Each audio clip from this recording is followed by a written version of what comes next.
CV দেখে দিতে বলে, সিভির রেফারেন্স, সিভির ক্যারিয়ার অবজেক্টিভস কী হবে, সিভিতে কোন কোন বিষয়গুলো থাকলে ভালো হয়, কোন বিষয়টা থাকলে ভালো হয় না। সিভি নিয়ে অনেক প্রশ্ন আছে সবার কাছে, অনেক প্রশ্নের উত্তর দিতে অনেক সময় আমি সময় দিতে পারতেছি, অনেকে সময় দিতে পারতেছি না। ফোন দিলে অনেক সময় মিটিংয়ে সিটিংয়ে বা বিভিন্ন কাজে থাকা লাগে, যার কারণে অনেকের সাথেই কথা হয় না।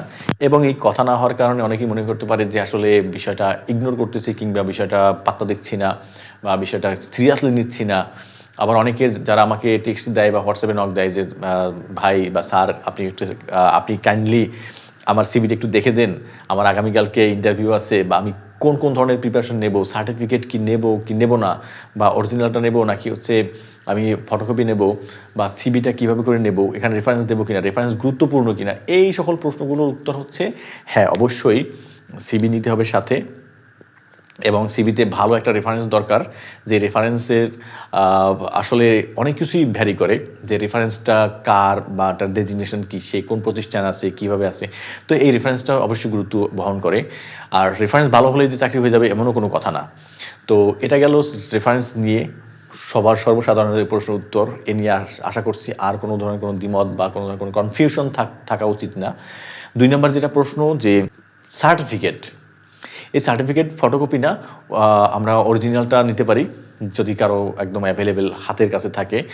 আর যদি আমরা হচ্ছে সার্টিফিকেট মূল কপি নাই বা ফটোকপি আমাদের কাছে অ্যাভেলেবেল আছে, আমরা ফটোকপি নেব, কোনো সন্দেহ নাই, কোনো সমস্যা নেই। ফটোকপি নিয়ে গেলেই এটা পারফেক্ট, এখানে মূল কপি নেওয়ার কোনো দরকার নেই। কারণ আবুল খায়ের কোম্পানি বা অন্যান্য মার্কেটিং জবের জন্য বিশেষ করে আকিজ, প্রাণ, এরা মূল কপি চায় না। বিগিনিংয়ে প্রাথমিকভাবে তারা চায় ফটোকপি।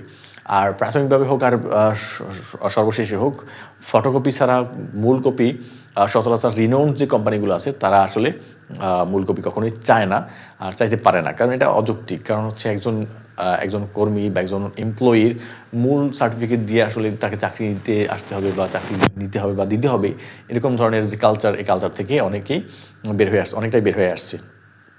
দ্বিতীয়ত যেটা দরকার, আমাদের ক্যারিয়ার অবজেক্টিভস বলতে আমরা বোঝাতে চাচ্ছি যে মার্কেটিংয়ে ক্যারিয়ার করতে চাচ্ছি আমি, এই জিনিসটা আমার সিভিতে বা রেজুমিতে স্ট্রংলি থাকতে হবে। এবং কেন আমি করতে চাচ্ছি, ব্যাকগ্রাউন্ড কি, এবং আমি কেন করতে চাচ্ছি, আমার সাথে এটা যায় কি না, এই জিনিসটা ওখানে স্পষ্টভাবে তুলে ধরতে হবে, স্পষ্টভাবে লিখতে হবে, যাতে করে এটা একজন রিক্রুটার বা এইচআর যখন এই সিভিটা বা এই ক্যারিয়ার অবজেক্টিভসটা পড়বে, তখন সে যাতে করে খুব সুন্দরভাবে বুঝতে পারে যে না, আমার একজন ভবিষ্যৎ এমপ্লয়ি